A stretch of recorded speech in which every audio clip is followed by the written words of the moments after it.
Hello student, welcome to my new video.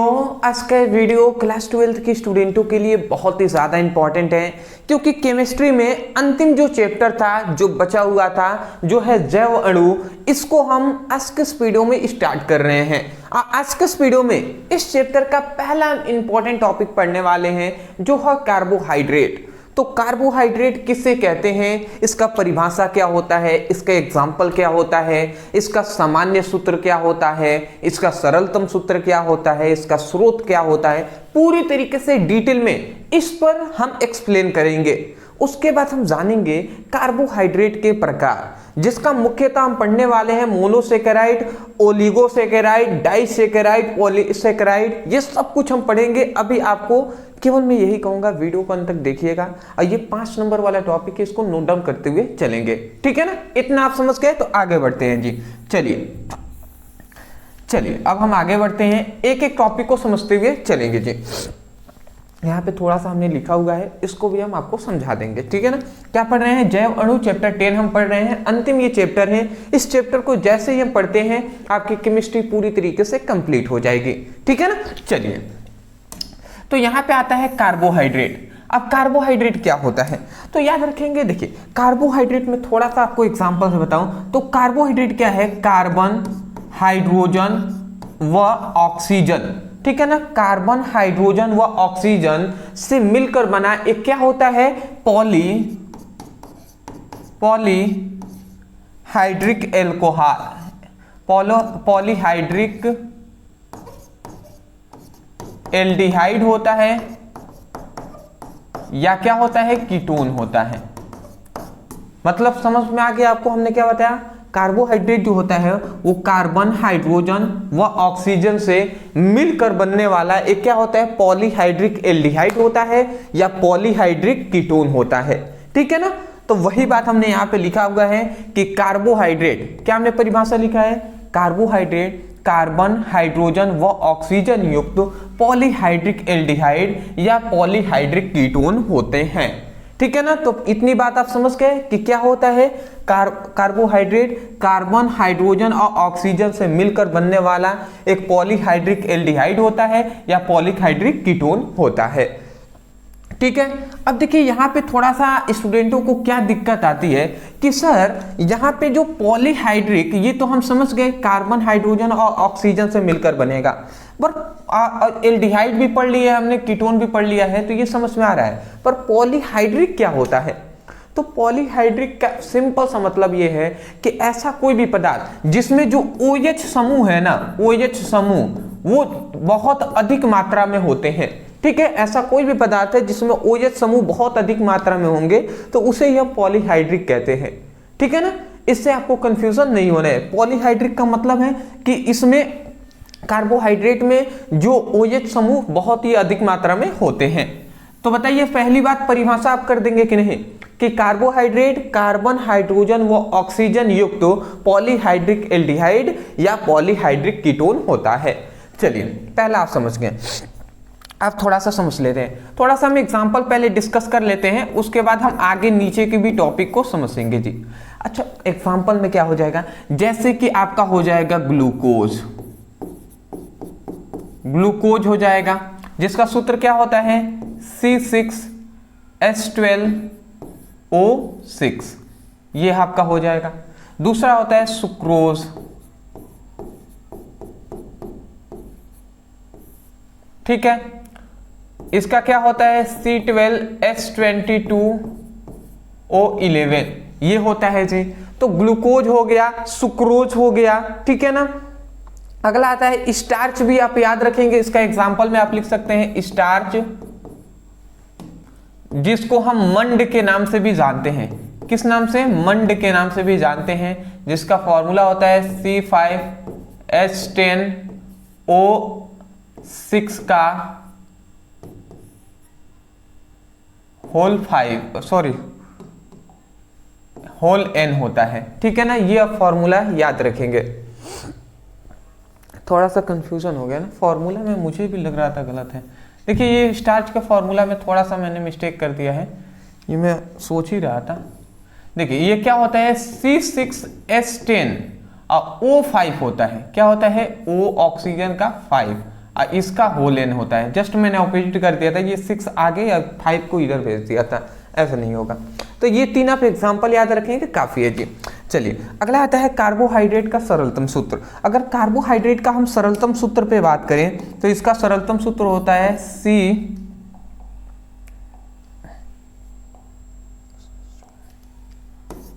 CH2O, ठीक है ना। तो ये आप याद रखेंगे, कार्बोहाइड्रेट का जो सरलतम सूत्र होता है वो CH2O होता है, ठीक है ना। ये कार्बोहाइड्रेट का सरलतम सूत्र है, ठीक है। और कार्बोहाइड्रेट का सामान्य सूत्र क्या होता है? तो CX और H2O का होल Y होता है। ये इसका क्या होता है? सामान्य सूत्र होता है। देखिए, एक होता है सरलतम सूत्र, एक होता है सामान्य सूत्र। सरलतम सूत्र CH2O होता है, सामान्य सूत्र CXH2O का होल Y होता है। इतनी बात समझ के आगे बढ़ते हैं। अब आता है कार्बोहाइड्रेट का स्रोत।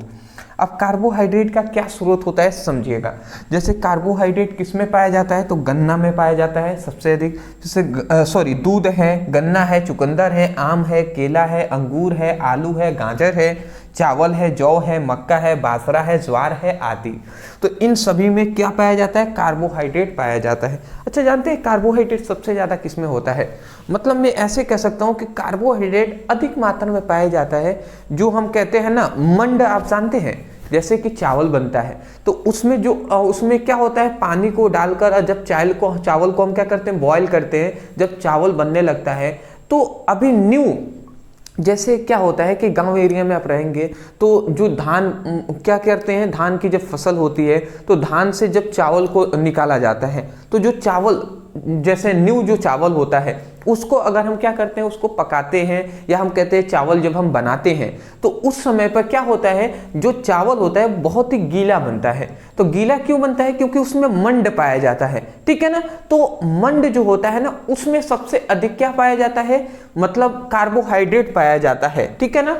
अब मंड को हम ऐसे, मतलब छोटे पे ना बहुत ही बेनिफिशियल होता है। आप मंड को खाएंगे भैया, बहुत ही जल्दी आपको जो एनर्जी है वो तेजी मात्रा में मिलेगी। मंड को हम क्या करते थे, मैं छोटा था, अभी तो मैं नहीं खाता हूँ फिलहाल, मैं सीरियसली कह रहा हूँ, बट क्या था, मैं छोटा था ना, मेरी जो मम्मी है वो हमेशा पर डे मतलब मुझे खिलाती थी, ठीक है ना। वो क्या होता है कि उसमें थोड़ा सा हम नमक डाल देते हैं, नमक, और उसके बाद उसको खाया जाता था। तो मेरी मम्मी बहुत ही अच्छे तरीके से खिलाती थी, अच्छा भी लगता था, बट अभी नहीं, ठीक है ना। चलिए अगला आता है कार्बोहाइड्रेट का क्या होता है स्रोत, उसको भी हम समझ लेते हैं। तो ये बात आप जान ही लिए हैं। अगला आता है कार्बोहाइड्रेट का उदाहरण।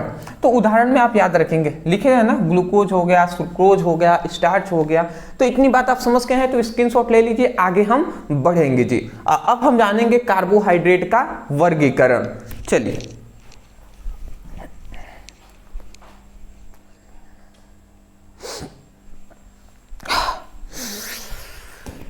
चलिए जी, अब हम जान लेते हैं कार्बोहाइड्रेट का वर्गीकरण। देखिए कार्बोहाइड्रेट का वर्गीकरण हम करते हैं तो देखिए कैसे हम करते हैं, जस्ट अ सेकेंड। चलिए देखिए, कार्बोहाइड्रेट का जो वर्गीकरण है उसको हम बहुत तरीके से कर सकते हैं, पर हम एक मोस्टली ले लिए हैं जिसको आपके बोर्ड एग्जाम में सबसे ज्यादा पूछा जाता है। वो क्या है कि मोनोसेकेराइड इकाई की संख्या के आधार पर मुख्यतः कार्बोहाइड्रेट 3 प्रकार के होते हैं, ठीक है ना। किसके आधार पर हम कह रहे हैं? मोनोसेकेराइड इकाई की संख्या के आधार पर हम कार्बोहाइड्रेट 3 प्रकार के होते हैं, ठीक है। जिसमें से पहला हमारा जो प्रकार है वो है मोनोसेकेराइड। अब देखिए मोनोसेकेराइड क्या होता है समझिएगा। कह रहे ऐसा कार्बोहाइड्रेट जिनका जल अपघटन नहीं होता है उसे हम क्या कहते हैं? मोनोसेकेराइड कहते हैं। मतलब ये क्या होते हैं? इनका जल अपघटन नहीं होता है, ठीक है। जैसे कि क्या हो जाएंगे, जैसे कि आपका सबसे बेटर एग्जांपल हो जाएगा ग्लूकोज का, जिसका फॉर्मूला क्या होता है? C6H12O6। यह हमारा ग्लूकोज हो गया।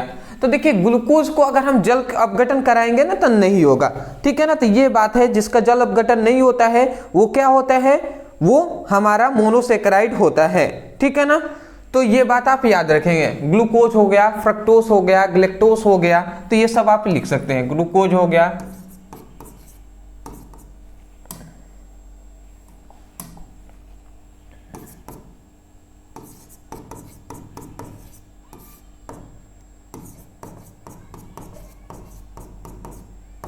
ग्लैक्टोस हो गया। तो ये सभी एग्जाम्पल हैं, आप याद रखेंगे कि ग्लूकोज है, फ्रुक्टोस है, ग्लैक्टोस है, ये सभी आपके मोनोसेकेराइड के एग्जाम्पल हैं। इसको मतलब जल के साथ हम जैसे अगर हम क्रिया कराएंगे ना तो ये टूटेंगे नहीं, ये ऐसे ही रहते हैं, ठीक है ना। ग्लूकोज कभी भी ऐसा नहीं है कि टूट जाएगा अगर हम जल के साथ खोलते हैं। तो वही कहा जा रहा है कि जल अपघटन नहीं होता है, मतलब ये जल में घोलेंगे तो ये टूटेंगे नहीं, ठीक है ना। अब दूसरा हमारा जो आता है वो होता है ओलिगोसेकेराइड। अब ओलिगोसेकेराइड क्या होता है कि ऐसा कार्बोहाइड्रेट जिसका जल अपघटन से 2 से 10 तक के मोनोसेकेराइड प्राप्त होते हैं, उसे ओलिगोसेकेराइड कहते हैं।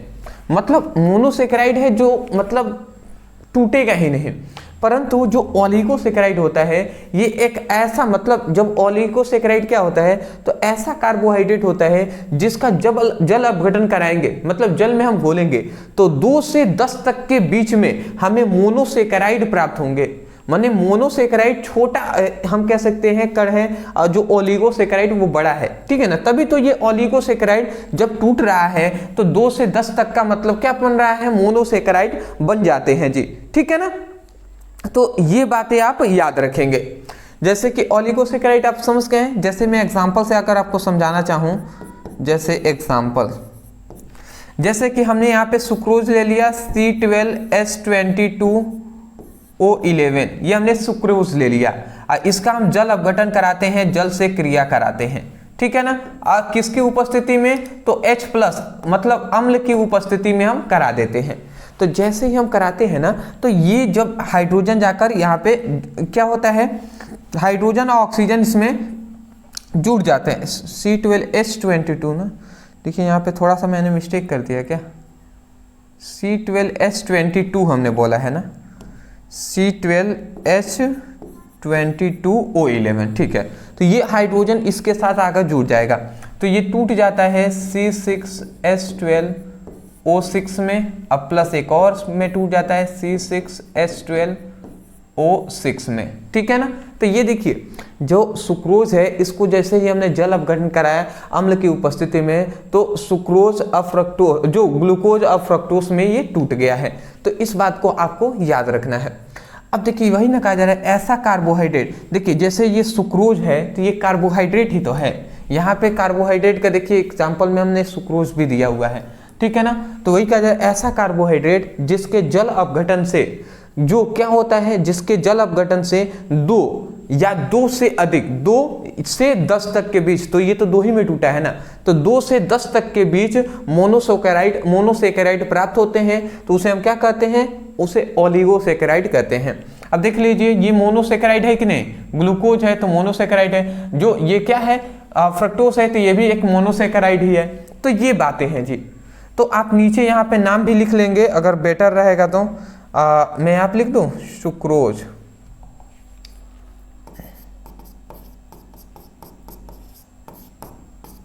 ये क्या है ग्लूकोज, ये क्या है फ्रक्टोज, ठीक है। थोड़ा सा मतलब नीचे आप लिख लेंगे तो और भी बेटर रहेगा, ठीक है ना। अब देखिए जो ओलिगोसेकेराइड होता है इसका भी 3 प्रकार होता है। कितने प्रकार होते हैं, ओलिगोसेकेराइड के 3 प्रकार होते हैं, ठीक है। जिसमें से पहला हम पढ़ेंगे, पहले देखिए डाइसेकेराइड, ठीक है ना। उसके बाद हम फिर से क्या पढ़ेंगे, एक होता है डाइसेकेराइड जिसको हमने देखिए ओलिगोसेकेराइड, तो हमने बताया ना ऐसा कार्बोहाइड्रेट जिनके जल अपघटन से 2 से 10 तक के मोनोसेकेराइड प्राप्त होते हैं, ओलिगोसेकेराइड कहते हैं। ओलिगोसेकेराइड के 3 प्रकार होते हैं, डाइसेकेराइड, ट्राइसेकेराइड, उसके बाद होता है टेट्रासेकेराइड। ये 3 इसके प्रकार हैं। तो इनको भी हम पढ़ लेते हैं क्योंकि डाइसेकेराइड आपसे पूछ लिया जाता है।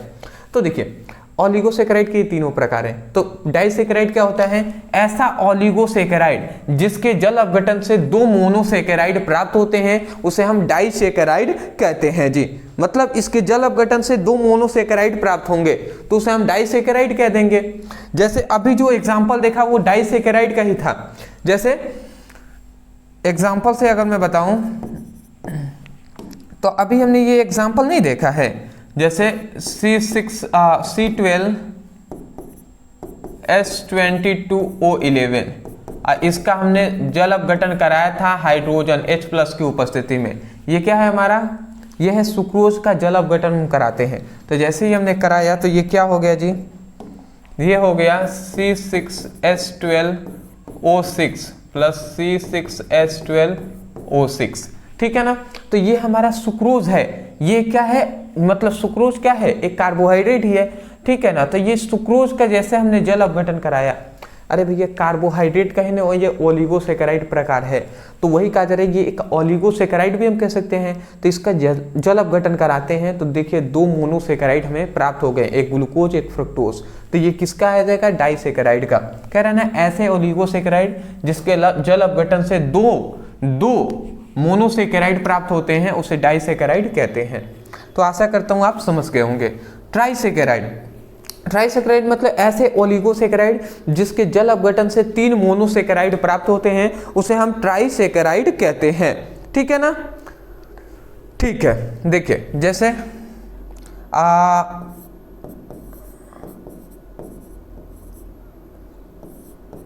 यहां पे हमने एक एग्जांपल यहां पे ले लिया है, जैसे यहाँ पे C18 और H32O16 ये हमने ले लिया है और 2 मात्रा में इसको हम जल अपघटन कराते हैं। 2 मात्रा में हम जल से इसको क्रिया करा देते हैं H+ की उपस्थिति में। जैसे ही हम इसको कराते हैं ना तो ये आकर इसमें ऐड हो जाएगा ये हाइड्रोजन में। तो ये क्या बनाएगा हमारा C6H12O6 प्लस फिर से C6H12O6 प्लस C6H12O6। तो ये हमारे 3 मात्रा में बनाता है जी। जब ये C18H32O16 इसको हम जल अपघटन कराते हैं तो देखिए जो एक ग्लूकोज फ्रक्टोज और ग्लैक्टोज का निर्माण होता है, ये देखिए ना 3 मोनोसेकेराइड का निर्माण हुआ है ना। देखिए तो इसको आप याद रखेंगे जी, ठीक है ना, इनको आप याद रखेंगे, ठीक है। तो ये बात आप याद रखें, ग्लूकोज फ्रक्टोज और ग्लैक्टोज का निर्माण होता है। तो यहाँ कर है ना कि जल अपघटन कराने पर 3 मोनोसेकेराइड प्राप्त होते हैं, तो ये हो गए। तो इसे हम क्या कहेंगे, ट्राइसेकेराइड कहेंगे। अगला होता है टेट्रासेकेराइड। क्या होता है, तो इसमें है कि ऐसे ओलिगोसेकेराइड जिनके जल अपघटन से 4 मोनोसेकेराइड प्राप्त होते हैं उसे हम टेट्रा क्या कहते हैं, सेकेराइड कहते हैं, ठीक है ना। इस बात को आप याद रखेंगे। जैसे इसका एग्जाम्पल हो जाएगा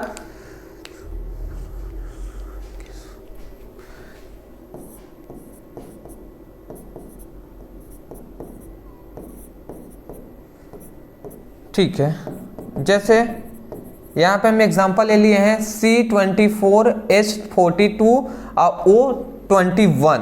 इसका जब हम जल अपघटन कराते हैं 3 मात्रा में जल से क्रिया कराते हैं, ठीक है ना, अम्ल की उपस्थिति में। तो ये सिंपल सा है कि जैसे ही हम जल अपघटन कराते हैं तो ये हमें 4 मात्रा में क्या दे देता है, C6H12O6 दे देता है, ठीक है ना। तो ये हमारे याद रखेंगे 4 मात्रा में C6H12O6 दे देता है। अब देखिए इसी को हम 4 बार लिखते इस तरीके से, जैसे 3 बार लिखा है तो सीधा हम चाहें तो यहाँ पे आगे 3 से गुणा भी करा सकते हैं, या वैसे ही 4 बार इतने लिखने से अच्छा है 4 का हम सीधा गुणा करा देते हैं, बात हमारी खत्म हो जाएगी, ठीक है ना। तो ये हमारा क्या है, ग्लूकोज है, फ्रक्टोज है, ग्लैक्टोज है और ट्राइओस है, ठीक है ना। तो ये क्या है, ग्लूकोज फ्रक्टोज ग्लैक्टोज, इसमें एक और एक्स्ट्रा होगा वो क्या है, ट्राइओस है, ठीक है ना। तो इस बात को आप याद रखेंगे। तो ये हमारा क्या हो गया, ओलिगोसेकेराइड के 3 प्रकार हो गए जिसको हमने डिस्कस कर लिया। तो हम यहाँ पे थोड़ा सा पहले आते हैं। तो कार्बोहाइड्रेट का 3 भागों में मुख्यतः बांटा गया है, एक मोनोसेकेराइड, एक ओलिगोसेकेराइड, पढ़ लिया हमने। अब तीसरा जो हमारा प्रकार है वो हमारा है पॉलीसेकेराइड, ठीक है ना। ये हमारा तीसरा प्रकार है, ठीक है ना, ये हमारा तीसरा प्रकार है। अब देखिए तीसरा प्रकार जो हमारा पॉलीसेकेराइड है क्या होता है, समझ लेते हैं। ऐसा कार्बोहाइड्रेट जिनके जल अपघटन से 10 से अधिक मोनोसेकेराइड प्राप्त होते हैं उसे हम क्या कहते हैं, ओलिगोसेकेराइड कहते हैं, ठीक है ना। इस बात को आप याद रखेंगे। जैसे देखिए यहाँ पे हम क्या है, ऐसे कार्बोहाइड्रेट जिनके जल अपघटन से 10 से अधिक मोनोसेकेराइड प्राप्त होंगे उसे हम क्या कहेंगे, पॉलीसेकेराइड कहते हैं, ठीक है ना। जैसे कि हम स्टार्च ले लेते हैं, जैसे कि एक एग्जांपल C6H10 O5 का होल n। ये क्या है? हमारा स्टार्च है। ठीक है जी, थोड़ा एग्जाम्पल से मैं आपको समझा दे रहा हूँ। ये क्या है? हमारा स्टार्च है।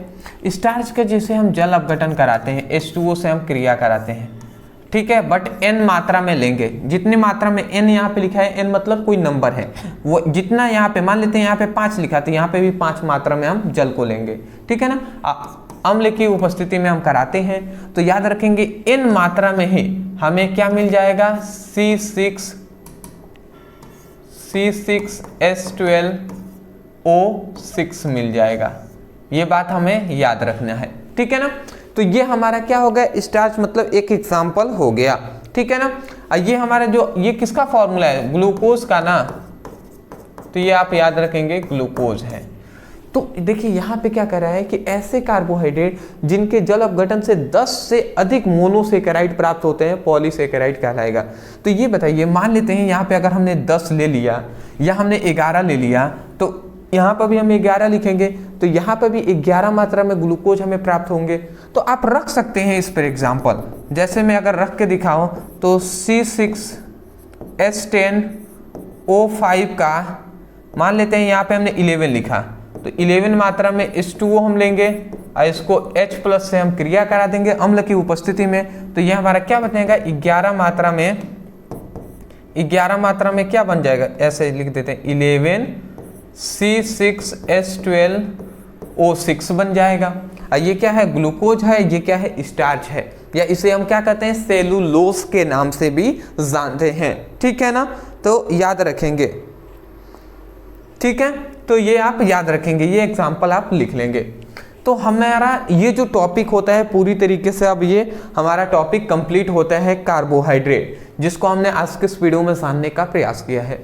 देखिए बहुत सारे मतलब मैंने ऐसे मैं कह सकता हूँ कि बहुत कोई ऐसे बता देते हैं कि भैया कार्बोहाइड्रेट के 3 ही प्रकार होते हैं।